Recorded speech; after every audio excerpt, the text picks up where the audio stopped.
Assalamualaikum warahmatullahi wabarakatuh. Halo semuanya, perkenalkan nama saya Putri Rizky Nur Amalia. Nomor induk mahasiswa saya 3922150011. Saya berasal dari Universitas Pancasakti, Fakultas Sains dan Teknologi. Program studi yang saya ambil Teknik Informatika. Di sini saya memenuhi tugas ujian tengah semester Matematika Diskrit semester 1 tahun 2021. Nah, di sini saya akan menjelaskan tentang kombinatorial. Kombinatorial adalah cabang matematika yang mempelajari pengaturan objek-objek. Solusi yang ingin kita peroleh dari kombinatorial ini adalah jumlah cara objek-objek di dalam kumpulannya. Kombinatorial didasarkan pada hasil yang diperoleh dari suatu percobaan atau kejadian.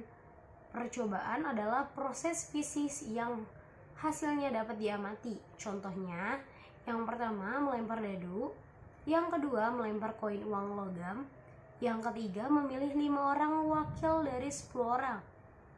Selanjutnya, kaidah dasar perhitungan. Yang pertama, kaidah dasar perjumlahan.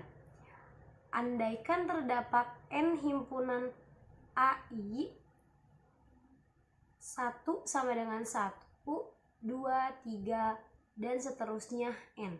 Andaikan juga cacah banyaknya anggota himpunan AI adalah NI dan AI sama dengan AJ sama dengan, maka banyaknya anggota himpunan A1 atau A2 atau sampai ke AN adalah N1 plus N2 plus sampai NN. Dengan kata lain, N1 plus N2 plus sampai NN. Contohnya, N AI sama dengan I1.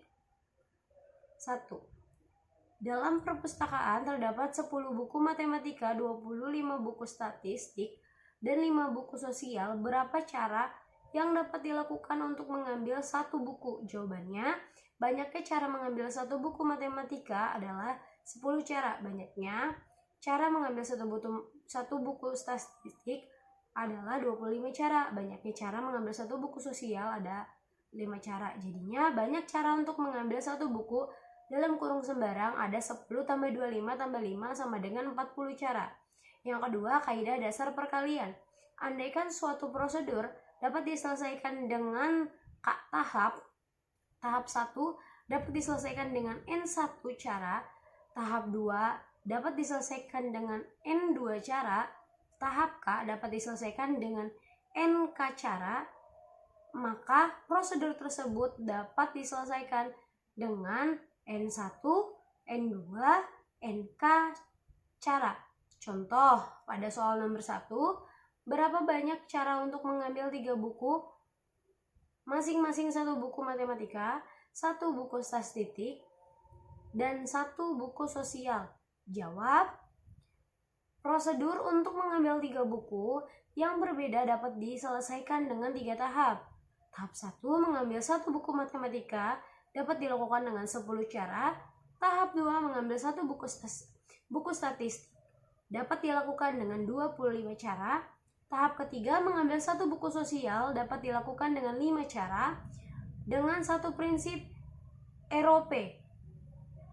Banyaknya cara untuk mengambil 3 buku yang berbeda ada 10 dikali 25 dikali 5. Hasilnya 1250 cara. Prinsip ROP menyatakan bahwa suatu percobaan dilakukan secara bersamaan, sedangkan ROS percobaan dilakukan tidak bersamaan. Contoh soal, sekelompok mahasiswa terdiri dari 4 orang pria dan 3 orang wanita. Berapa cara memilih 1 orang yang memiliki kelompok tersebut? Tidak peduli pria atau wanita. Jawabannya, ada 4 cara untuk memilih pria dan 3 cara untuk memilih 1 wakil wanita. Maka banyaknya cara untuk memilih 1 orang wakil adalah 4 tambah 3 sama dengan 7 cara. Nah, selanjutnya kombinasi. Andaikan terdapat N objek berbeda, akan dipilih R objek dengan 1 R N tanpa memperhatikan huruf tanpa memperhatikan urutan, banyaknya kombinasi disajikan dengan NCR atau C dalam kurung N, R tutup kurung. Andaikan urutan diperhatikan, banyaknya peraturan R objek dari N objek adalah P dalam kurung N, R tutup kurung. Dari R objek, urutan tidak diperhatikan, banyaknya pengaturan adalah P dalam kurung RR sama dengan R. Selanjutnya, kombinasi dengan perluangan. Misal terdapat R buah bola yang warnanya sama dan N buah kotak. R lebih besar dari N. Buah dadu dilempar, berapa banyak hasil yang berbeda yang mungkin? Jawabannya N-nya 3, R-nya 6, sehingga banyaknya hasil yang mungkin ada C dalam kurung 3 plus 6 min 1,6 sama dengan C dalam kurung 8,6 sama dengan 56 buah. Mungkin cukup sekian yang dapat saya sampaikan. Kurang lebihnya saya mohon maaf. Akhirul kalam. Wassalamualaikum warahmatullahi wabarakatuh.